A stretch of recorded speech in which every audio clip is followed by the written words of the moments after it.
Aujourd'hui, nous allons booster notre foi, nous allons parler foi. Bonjour, je suis Mylène Dufeil de la radio RFE, bienvenue sur ma chaîne. Avant d'entrer dans mon enseignement, j'aimerais vous encourager à vous abonner à notre chaîne et à activer la cloche des notifications afin d'être informé à chaque nouvelle vidéo. Les 7 habitudes vivantes de la foi, c'est le sujet que nous abordons aujourd'hui. En tant que croyants, si nous ne marchons pas par la foi, nous ne sommes pas agréables à Dieu. C'est ce que nous déclare Hébreux 11. Cependant, qu'est-ce que la foi ? Vous savez, le mot original de la foi, c'est pistis. Qu'est-ce que ça veut dire ? Ça veut dire avoir une confiance aveugle, avoir de l'assurance. Ça veut dire fidélité. Dieu est fidèle. Nous avons confiance en lui et nous avons cette assurance aveugle que Dieu va nous exaucer, que Dieu est avec nous, que Dieu va exaucer ses promesses. Vous savez, en ce qui concerne la foi, c'est une monnaie d'échange entre le ciel et la terre.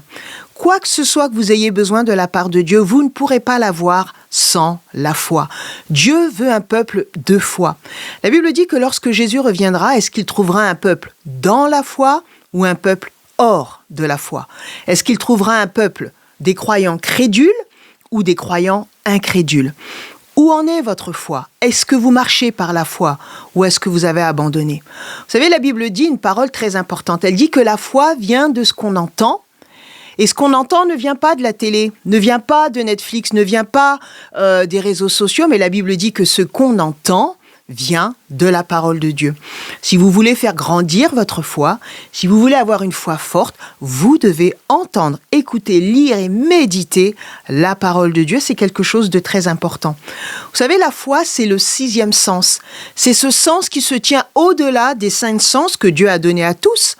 L'ouïe, l'odorat, le goûter, le toucher, etc. Ces sens sont les 5 sens naturels que Dieu nous donne.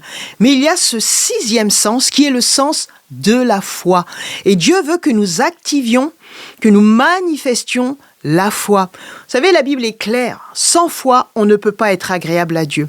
Combien de scènes et de situations nous voyons dans la Bible où Jésus est ravi, étonné, surpris par une personne remplie de foi. Et nous voulons, toi et moi, que Jésus aussi ait un regard attendri et mettre un sourire sur son visage parce que nous lui faisons aveuglément confiance. La foi, c'est croire que l'on a reçu des choses que l'on ne voit pas encore. Parfois, vous savez, il y a des situations dramatiques qui se mettent en place devant nous. On exerce sa foi pour un travail, on ne trouve pas de travail, on se fait jeter. On exerce sa foi pour que notre mari se convertisse, et notre mari ne veut pas entendre parler de Dieu. C'est à ce moment-là, mes amis, où il faut exercer notre foi le plus possible. Et la foi passe aussi par la confession. Vous savez, la foi, elle a une voix. Qu'est-ce que tu dis ? Si tu exerces ta foi pour quelque chose, pour trouver un travail et que tu rentres découragé et que tu déclares « je n'aurai jamais de travail, ça ne marchera jamais, je peux postuler pour ce poste, mais ils vont prendre quelqu'un d'autre ». Si tu déclares ces choses sur ta vie. Vous savez, bénir veut dire du bien. Maudire veut dire du mal.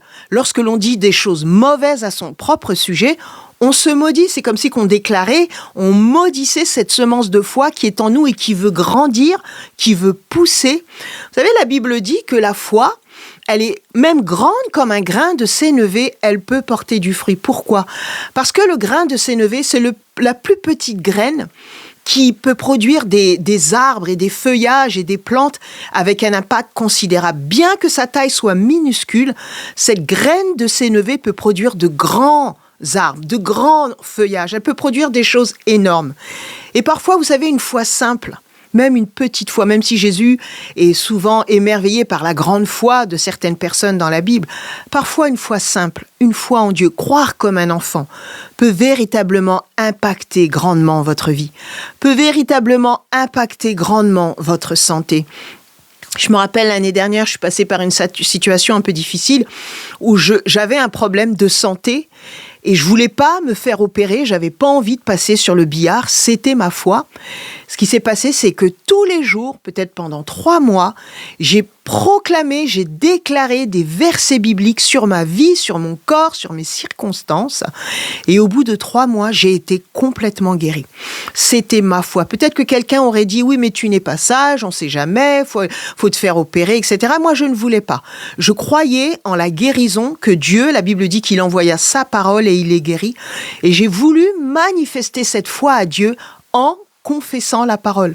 Je ne confessais pas ma douleur, mon mal-être, mais je confessais les paroles de guérison que Dieu m'avait données et que je pouvais utiliser sur ma vie. Je ne sais pas qu'est-ce que tu as décidé de confesser. Je ne sais pas ton problème. Peut-être qu'il est financier.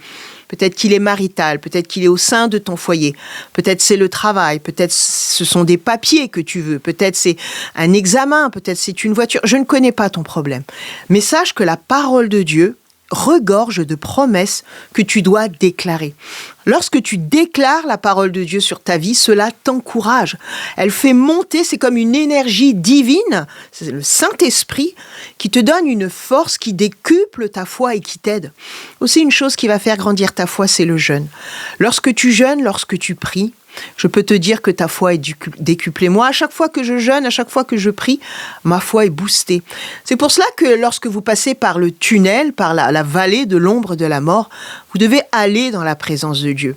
Confesser sa parole, prier, et que Dieu sache que vous lui faites confiance. Et la façon dont on montre à Dieu que l'on lui fait confiance, c'est de marcher par la foi. J'aimerais vous citer quelques versets bibliques importants. Dans Luc 17,5, il est question des apôtres qui dit à Jésus, Jésus augmente notre foi. Et qu'est-ce que Jésus leur répond? Il leur répond, le Seigneur leur dit, si vous aviez de la foi comme un grain de sénévé, vous diriez à ce sycomore, un sycomore c'est quelque chose d'énorme, déracine-toi et plante-toi dans la mer et il vous obéira. Jésus parle d'une situation impossible. Vous n'allez pas déraciner un sycomore et en plus, il va se planter dans la mer. Qu'est-ce que Jésus dit? Jésus dit simplement que par une foi simple, grande comme un grain de sénévé, vous pouvez produire des choses extraordinaires. Parfois, on voit des gens dans une réussite incroyable, qu'elle soit ministérielle, professionnelle, familiale, et on dit, mais cette personne, elle doit avoir une foi énorme. Non, mes amis, parfois une foi simple, pratiquée régulièrement et sincèrement devant Dieu peut transformer vos situations. Et je vous encourage véritablement à confesser la parole de Dieu. C'est l'une des premières manifestations que vous avez la foi ou pas. Exemple, si vous exercez votre foi pour la guérison comme je viens de le partager et que vous déclarez sans arrêt que vous êtes malade, vous n'obtiendrez pas de résultat. Votre foi, elle est inefficace, elle est stérile. Parce que la foi passe par la méditation, la confession et la foi sur les promesses de Dieu. Vous devez croire dans les promesses de Dieu, que ce que Dieu a dit, il va l'accomplir. Ensuite, Matthieu 17,20, qu'est-ce qu'il est dit? Si vous avez de la foi comme un grain de sénévé, vous direz à cette montagne, transporte-toi d'ici, et elle se transportera. Rien n'est impossible, rien ne vous sera impossible. Rien n'est impossible à celui qui croit. Est-ce que tu crois? Est-ce que tu crois pour ta situation? Est-ce que tu veux prendre la décision de croire que Dieu ne t'abandonne pas? Est-ce que tu veux prendre la décision de croire que ce rêve immense qui est dans ton cœur, Dieu est capable de le faire? À partir d'un grain de sénévé, à 2 reprises dans ces 2 versets, Luc 17 et Matthieu 17, Jésus nous dit qu'à partir d'un grain de sénévé, d'une foi simple, d'une petite foi, tu peux faire de grandes choses. Si à partir d'une petite foi, tu peux faire de grandes choses, imagine ce que tu peux faire à partir d'une grande foi. La foi, c'est aveuglément faire confiance à Dieu. La foi, c'est ignorer les circonstances. La foi, c'est ignorer ce que les gens vous disent de vos circonstances. Rappelez-vous cette jeune fille qui était morte et les gens ont dit, mais n'importe, tu ne pas le maître, la jeune fille est morte. Et Jésus a dit, elle dort. Qu'est-ce que les gens ont fait? Les gens ont commencé à rire. Qu'est-ce qu'a fait Jésus? Il a fait sortir toutes ces personnes. Il a laissé les parents et 2 disciples dans la pièce. C'est-à-dire il a laissé les parents qui étaient désespérés de voir leur fille revenir à la vie, donc des parents remplis de foi, et des disciples qu'il avait suivis dans ses enseignements et dans sa manifestation de gloire. Donc ces disciples aussi avaient la foi. Cependant, il a fait sortir ceux et celles qui se sont moqués, ceux qui ne croyaient pas en sa puissance. est-ce que vous croyez en la puissance de Dieu? Est-ce que vous croyez en sa puissance dans votre vie? Est-ce que vous avez déjà vu la manifestation de sa puissance?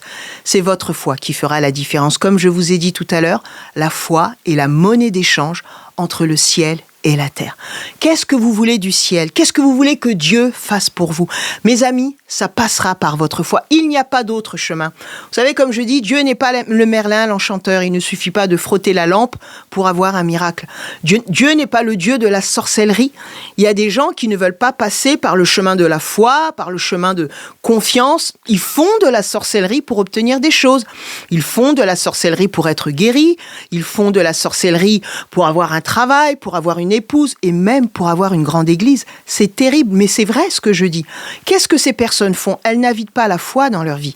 Elles invitent des puissances démoniaques et à la fin de leur vie, elles devront rendre des comptes à Dieu. Rappelez-vous des 7 fils de Schéva. Ils voulaient imiter Paul. En fait, ils connaissaient Dieu de nom, ils connaissaient Dieu de façon intellectuelle, mais ils ne le connaissaient pas personnellement par sa puissance. Et ils ont joué. Et les démons se sont précipités sur eux et ils les ont blessés. La Bible dit qu'ils sont repartis nus, ils sont repartis blessés. Qu'est-ce que ça veut dire? Ça veut dire que la foi est quelque chose d'authentique. Si vous jouez avec Dieu et que vous n'êtes pas authentique, vous préférez avoir recours à des choses qui ne sont pas bibliques. Mes amis, vous n'avez pas la crainte de Dieu et vous ne respectez pas Dieu et vous n'êtes plus dans la foi. J'aimerais entrer dans mes 7 points qui montrent que vous avez une foi vivante. Comment savoir si votre foi est vivante? Comment savoir si elle est dynamique? Comment savoir si cette foi, elle est agréée par Dieu? Et si, est-ce que je suis en train de marcher par la foi là? Alors nous allons voir le premier point. Premièrement, la foi croit sans voir. Dans Jean 20, 29, qu'est-ce qu'il est dit? Parce que tu as vu, tu as cru. Heureux ceux qui n'ont pas vu et qui ont cru. Vous savez, il est question de Thomas. Malheureusement, Thomas, après la chambre haute, on n'entend plus parler de lui. Parce que Thomas, malheureusement, c'est le symbole de l'incrédulité. Il a été réputé, malheureusement, pour dire « Jésus, je crois en toi que si je vois les trous dans tes mains, si je vois tes pieds percés, c'est-à-dire que je vais croire et recevoir ce que tu me dis que si je vois. Si je vois un miracle, je vais croire. » Alors que Dieu nous demande le contraire. Dieu nous demande de croire sans voir.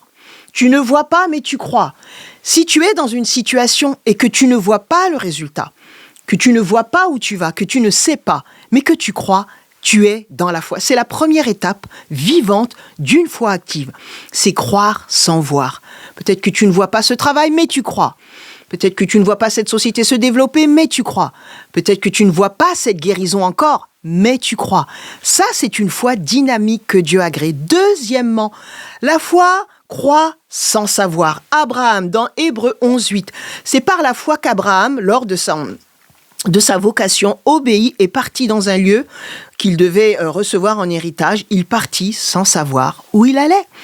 Abraham a tout simplement, il était en Chaldée avec sa famille, il a tout quitté et il est parti là où Dieu lui disait d'aller. Sauf que Dieu ne lui a pas dit la destination. La Bible dit qu'il ne savait pas où il allait. Et vous êtes peut-être comme Abraham, vous êtes dans un point mort dans votre vie. Vous ne savez pas où vous allez. Que ce soit dans votre ministère, dans vos finances, dans votre famille, dans une relation amoureuse, dans une relation de famille, dans votre travail, vous y allez, mais vous ne savez pas où vous allez. Vous ne savez pas dans quoi vous vous êtes engagé, ce que ça va donner. Vous ne savez pas si Dieu est avec vous, vous ne savez pas si vous allez avoir du succès, mais vous y allez par la foi. Vous êtes comme Abraham. Abraham est le père de la foi. La Bible dit qu'il partit sans savoir où il allait.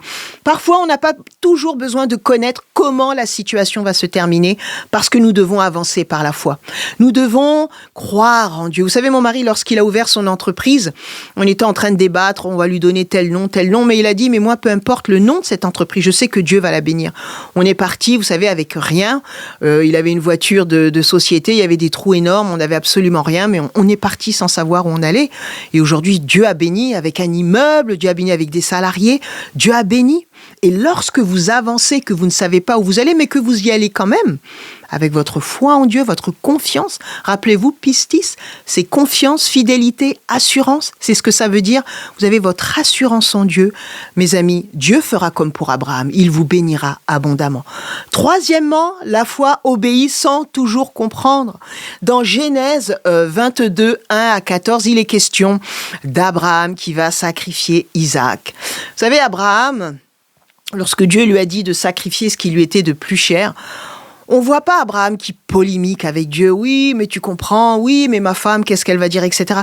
La Bible dit qu'il a obéi. Il a obéi. Il savait pas pourquoi. Il a demandé à son fils qui portait le bois. Son fils était donc cela prouve que son fils n'était pas un enfant de 4 ans, mais c'était un ado, presque un jeune homme, qui portait le bois pour le sacrifice sans savoir qu'il allait peut-être être le sacrifice, qui devait être le sacrifice. Nous voyons Abraham aller avec Isaac pour monter à la montagne, adorer Dieu, comme je l'ai dit là, dans mon autre chaîne, Mylène Dufay, que je vous encourage à visiter. En fait, Abraham n'est pas monté avec un chant, il a dit nous allons adorer Dieu, il n'a pas dit nous allons chanter un chant lent, un chant d'adoration, non, il est monté avec l'obéissance. Il est monté avec Isaac, Isaac c'était son obéissance. Et parce qu'il a obéi, parce qu'il ne comprenait pas, mais il a fait ce que Dieu lui a demandé. Dieu l'a béni et Dieu a épargné Isaac, Dieu a testé sa foi. Peut-être que Dieu teste votre foi, il vous demande des choses, vous savez pas pourquoi, vous savez pas où ça va vous conduire, vous savez que vous devez le faire. Combien de fois j'ai entendu des témoignages de gens, Dieu a dit va voir cette personne et dis-lui telle parole, fais ceci. Vous savez pas pourquoi, vous dites je sais pas comment ça va se terminer, peut-être que je vais me prendre une baffe, je sais pas comment va réagir cette personne, mais je dois faire ce que Dieu me demande. Et vous vous rendez compte qu'enfin, à la fin, c'est la gloire de Dieu qui se manifeste parce que Dieu fait des choses extraordinaires dans la vie de cette personne qui peut-être avait prié le matin, mais vous avez agi, vous avez obéi sans comprendre. Et c'est là où Dieu bénit. Donc ça, c'est le 3e point de la foi. 4e point de la foi, la foi donne même quand elle n'a pas. Genèse 26, 12. Qu'est-ce qu'il est question? Il est question d'Isaac qui sème dans la famille.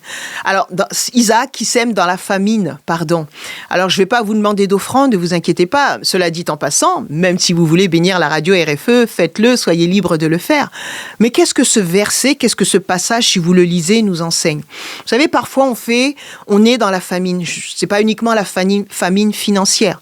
C'est la famine, peut-être ça va être dans vos émotions. Ça va être un manque de paix, un manque de joie. Ça va être un manque financier, ça va être un manque d'encouragement, ça peut être la famine. Il vous manque quelque chose, vous n'avez pas cette chose dont vous avez besoin. La Bible dit qu'Isaac a semé. Alors là, il est question de semer financièrement, il a semé des choses et Dieu lui a donné, c'est des choses matérielles. Mais vous pouvez aussi semer dans votre famine, vous pouvez exercer votre foi. Si vous manquez de joie et d'encouragement, appelez quelqu'un et encouragez cette personne. Vous dites, mais je suis découragé, comment je peux encourager quelqu'un? Semez dans votre famine. Peut-être, ça peut être financier. Peut-être que Dieu vous met à cœur de donner votre dernier, vous n'avez pas grand-chose, c'est 20 € qu'il y a dans votre porte-monnaie, Dieu vous demande de les donner à quelqu'un dans le métro, à quelqu'un assis sur le bord de la route ou à votre voisine que vous ne connaissez pas, vous avez à cœur de le faire. Allez, vous semez dans votre famine. Vous savez, la Bible dit qu'il a récolté au centuple. Dieu ne pourvoira à ce que vous récoltiez au centuple. Lorsque vous exercez votre foi, lorsque vous donnez surtout financièrement, parce que, vous savez, le donner financièrement quand on n'a pas, c'est encore la circoncision du cœur, du porte-monnaie. L'argent, c'est ce que nous avons de plus proche de nous aussi, parce qu'on se lève tous les matins pour aller gagner cet argent, c'est pas facile de le donner. Quand Dieu nous demande de donner de l'argent qu'on n'a pas ou qu'on a peu, c'est pas évident. Beaucoup gardent cet argent, se dire ouais, mais moi, écoute, j'ai pas beaucoup, je laisse les autres, ceux qui ont plein d'argent, donner. Mais c'est parce qu'ils ont donné qu'ils ont plein d'argent. C'est parce qu'ils ont donné qu'ils sont bénis. C'est parce qu'ils ont donné dans la famine. Et donner dans la famine, c'est montrer à Dieu qu'on croit en lui, qu'on exerce la foi. De nombreuses fois, j'ai donné alors que je n'avais pas, alors que j'avais peu. Je ne disais rien, mais je donnais. Alors que ma situation financière n'était vraiment pas terrible, mais j'ai donné, j'ai semé. Et Dieu m'a toujours béni. Dieu a toujours été fidèle. Et ça, j'aimerais vous encourager. Laissez partir cet argent. Laissez partir cette paix que vous n'avez pas, mais que vous devez donner à quelqu'un parce que vous allez semer dans la famine. Donnez, mes amis, et Dieu vous rendra au centuple. C'est ce qu'il a fait pour Isaac. Ensuite, 5e, la foi persévère même sans résultat apparent. Qu'est-ce qui s'est passé dans, vous savez, cette femme, la Sunamite, dans 2 Rois 83, lorsque son fils est mort, vous lisez dans l'Ancien Testament, je vous encourage à lire 2 Rois 83, son fils a dit ma tête, et il est tombé par terre et il est mort. Et la Bible dit que cette femme est allée voir le prophète pour qu'il puisse le ressusciter, et sur le chemin, cette femme elle a rencontré son mari, elle a rencontré des gens. Et en fait, ce qui s'est passé, c'est que tout ce qu'elle disait tout le long du chemin, alors que son fils était mort à la maison, tout va bien. Tout va bien. Tout va bien. Elle a persévéré malgré qu'elle avait un fils qui était mort à la maison, malgré que sa situation n'avait pas de changement, elle a persévéré. Je ne sais pas ce qui est mort dans ta vie. Peut-être tu as une situation qui est chaos, qui est morte, c'est terminé, il n'y a plus rien. Comme je l'ai prêché la dernière fois, il n'y a plus rien, il ne reste plus rien. Je t'encourage à faire comme cette femme, à déclarer « tout va bien ». Peut-être que les gens l'ont vu courir sur le chemin, monter la colline et aller voir le prophète. Mais tout du long de chemin, chaque personne qu'elle rencontrait, elle a dit « tout va bien ». Et tu dois aussi déclarer « tout va bien ». Mon enfant est à l'hôpital entre la vie et la mort. Tout va bien. Je ne sais pas comment je vais payer mon électricité, mon loyer. Tout va bien. Mon mari essaie de me quitter, ma femme veut me quitter. Seigneur, tout va bien. Pas parce qu'on est des fous, on est des folles et on dit n'importe quoi, on n'est pas rationnel. Non, parce que nous exerçons notre foi. Parce que nous avons mis notre foi dans la parole de Dieu. C'est l'une des 5e manifestations que votre foi est vivante, qu'elle est dynamique, elle persévère malgré que vous n'ayez pas de situation qui change, malgré que le résultat n'est pas apparent, malgré que votre corps vous fait mal, malgré que le médecin et la médecine vous disent non, ça ne guérit pas, vous ne guérirez jamais, vous prendrez ce traitement jusqu'à la fin de votre vie. Déclarez, tout va bien. Et ça, c'est le 5e point d'une marche de foi. 6e point, la foi dit merci avant d'avoir reçu. Vous savez, remercier avant d'avoir reçu, c'est vraiment marcher par la foi. Si par exemple, je vous annonce, je vous téléphone et je vous dis, écoute, j'ai décidé de te donner ma belle Mercedes blanche. J'ai pas de Mercedes blanche, c'est un exemple. Je te donnerai ma 308 noire. Voilà, j'ai une 308 noire.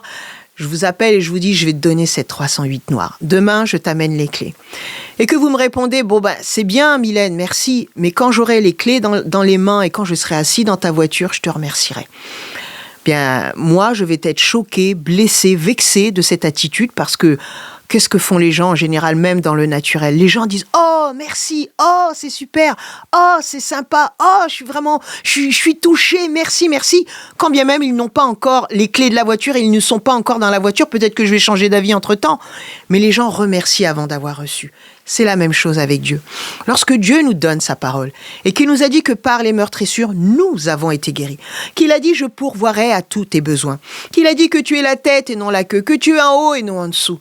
Tu dois pas dire « Seigneur, tout ça ok, mais quand j'aurai plus mal, je te croirai, je te remercierai, je te louerai ». Qu'est-ce que dit la Bible? La Bible dit que Abraham, dans Romains 4,20, il ne douta point en incrédulité au sujet de la promesse de Dieu, mais il fut fortifié par la foi, donnant gloire à Dieu. Il nous faut donner la gloire. Il nous faut louer Dieu de tout notre cœur. Remercier le Seigneur. Seigneur, merci en avance. Merci pour ce que tu vas faire. Merci pour mon travail. Merci pour mes enfants. Merci pour mon mari. Merci pour ma santé. Merci pour mes finances. Merci pour ma société qui est en difficulté. Merci pour la victoire avant d'avoir reçu. Vous savez, Dieu, il dit, mais attends, une force est sortie, là, quelque chose qui se passe, là. J'entends des voix, quelqu'un me remercie alors que je n'ai pas encore agi. Dieu est le Dieu qui s'attend à ce que nous marchions par la foi. Vous savez, cette femme qui a touché le bord du vêtement de Jésus, vous savez, à l'époque de Jésus, dans le Nouveau Testament, les promesses de Dieu, c'était des petits phylactères, des petits fils qui étaient écrits sur le bord de vêtement. Le bord du vêtement comprenait plein de petits fils sur lesquels étaient inscrits les promesses de Dieu. Et Jésus portait ce genre de vêtements. Cette femme a saisi le bord de son vêtement et elle s'est saisie des promesses de Dieu. Jésus a dit, une force est sortie de moi. Parce qu'il y a la foi de cette femme qui est une foi désespérée et il y a la foule, il y a ceux qui sont intéressés, qui sont autour, Hosanna, qui crient, qui sont là, qui viennent voir, oh Jésus va faire un miracle, mais qui n'ont pas vraiment la foi. Il y a la foi de la foule, c'est une foi vague. Il y a la foi violente de cette femme qui a touché Jésus, qui a touché ses promesses et qui a reçu la guérison. Elle était atteinte d'une perte de sang. Je t'encourage à être comme cette femme, à te saisir de Jésus, à te saisir de ses promesses pour obtenir la victoire. Et 7e, la foi fait aveuglément confiance. Luc 17,12, qu'est-ce qu'il est dit? Comme il entrait dans un village, 10 lépreux vinrent à sa rencontre et se jetèrent à ses pieds. Et ils dirent, dit Jésus, Jésus, maître, aie pitié de nous. Dès qu'il les eut vus, il leur dit, allez vous montrer au sacrificateur. Pendant qu'ils allaient, il fut guéri. Vous savez, ces lépreux auraient pu dire, mais comment ça? Parce que vous savez, à l'époque, le sacrificateur, en fait, il faisait office de juge, d'avocat, de médecin. C'est lui qui constatait si la lèpre était partie. Mais lorsque ces lépreux sont partis voir ce sacrificateur, lorsque Jésus leur a dit ça, ils n'étaient pas guéris, puisque la Bible dit que c'est en chemin, sur le chemin, alors qu'ils partaient vers le sacrificateur. Peut-être qu'ils étaient juste encore devant la porte du sacrificateur et qu'ils n'étaient pas encore guéris. Mais qu'est-ce qu'ont fait ces lépreux? La Bible dit que pendant qu'ils allaient, il arriva qu'ils étaient guéris. C'est-à-dire que je ne sais pas quelle était la distance et à quel moment ils ont été guéris. Mais je sais que lorsqu'ils ont entendu la parole, ils sont partis. Ils ont obéi et ils ont été guéris. C'est-à-dire qu'ils ont aveuglément fait confiance. Sur ce chemin de la foi, ils ont cru jusqu'à ce qu'ils soient devant la porte du sacrificateur qui effectivement a constaté leur guérison. Je ne sais pas par quel chemin tu passes. Tu dois entrer dans la venue de la foi et croire que pendant que tu avances, même si tu ne ressens pas, même si tu ne sais pas, même si tu ne vois pas, tu dois croire. Tu dois faire comme ces lépreux qui, sur le chemin, en allant voir le sacrificateur, ont reçu leur guérison. Alors que tu agis par la foi, alors que tu confesses la parole de Dieu, alors que tu fais confiance au Seigneur, peut-être c'est un examen, peut-être c'est quelqu'un que tu dois aller voir, un patron, quelqu'un à qui tu dois aller rendre des comptes, peut-être que c'est un tribunal, je ne sais pas. Mais en chemin, fais confiance au Seigneur. Fais-lui aveuglément confiance. La Bible dit que sur le chemin, ils ont été guéris et ils arriva qu'ils fussent guéris. Vous savez, la guérison est le pain des enfants. Peut-être que tu as besoin de guérison. Tu as besoin d'une guérison pour quelqu'un de ta famille. Alors que tu vas le voir à l'hôpital, alors que tu vas voir cette personne, crois que Jésus est le guérisseur. Je ne sais pas où en est ta foi, je ne sais pas où en est ta situation, mais une chose que je sais, c'est que la monnaie d'échange entre le ciel et la terre, c'est la foi. Je t'encourage dans tes situations les plus folles d'exercer ta foi. Tu dis, mais comment exercer ma foi? Déclare les promesses de Dieu. Malgré la douleur, malgré les circonstances, proclame et déclare que tu es vainqueur. Déclare que l'ennemi est vaincu. Déclare que ton enfant est guéri. Déclare que ton mari est délivré. Déclare que tes finances sont guéries, que tes finances sont restaurées. Déclare que tu auras assez financièrement. Déclare que tu vas te lever. Déclare que tu reçois cet appel, que Dieu t'a appelé et que tu vas recevoir ce ministère. Déclare la parole de Dieu. Montre à Dieu que tu lui fais confiance. Mets en pratique cette étape de la foi et je vous encourage à voir, à revoir, à partager, à commenter cette vidéo qui est très importante. Vous savez, la marche de la foi, c'est la marche la plus importante aux yeux de Dieu. La Bible dit, point d'interrogation, lorsque Jésus reviendra, est-ce qu'il trouvera la foi parmi les siens? Est-ce qu'il va trouver un peuple des croyants crédules ou des croyants incrédules? Est-ce que tu crois? Est-ce que dans les 7 points que je t'ai cités, tu peux reconnaître là que ta foi est active, que ta foi a été activée, qu'en ce moment même tu exerces ta foi? Si ce n'est pas le cas, je t'encourage véritablement à commencer à lire les promesses. Tu sais, moi ce que je fais, c'est que j'ai un livre, des feuilles que j'ai imprimées dans un livre, et j'en ai fait un livre, et j'ai des promesses pour tout, pour la guérison, pour mes familles, pour le couple, pour les finances, pour l'entreprise, pour le ministère, pour tout. J'ai des promesses de Dieu absolument pour tout. Pour la victoire, je passe par une situation très grave, je déclare la victoire. Et à chaque situation, son verset biblique. Et de ce fait, je montre à Dieu que premièrement, je me tiens sur sa parole. La Bible dit qu'il envoya sa parole et les guérit. La parole a la puissance de restaurer. Et deuxièmement, je sais que cette parole est une épée qui sort de ma bouche. Je ne vais pas donner l'occasion à l'ennemi de se saisir de mes bénédictions, de me les voler ou de me mettre dans une situation qui va me décourager et qui va peut-être me faire croire que Dieu ne veut pas me bénir ou que Dieu ne m'aime pas. Je déclare la parole de Dieu. Peu importe ce qu'il en ressort, je crois en la parole de Dieu. Je crois que ce que Dieu déclare, il va l'accomplir et il l'a déjà accompli à la croix. Donc j'aimerais vraiment vous laisser, c'est la fin de mon enseignement. Je vous encourage à vous abonner à notre chaîne, je vous encourage à déclarer les paroles de Dieu et à réviser cette étape dynamique et importante d'un croyant qui marche par la foi. Je vous dis à très bientôt, que Dieu vous bénisse et abonnez-vous. Au revoir.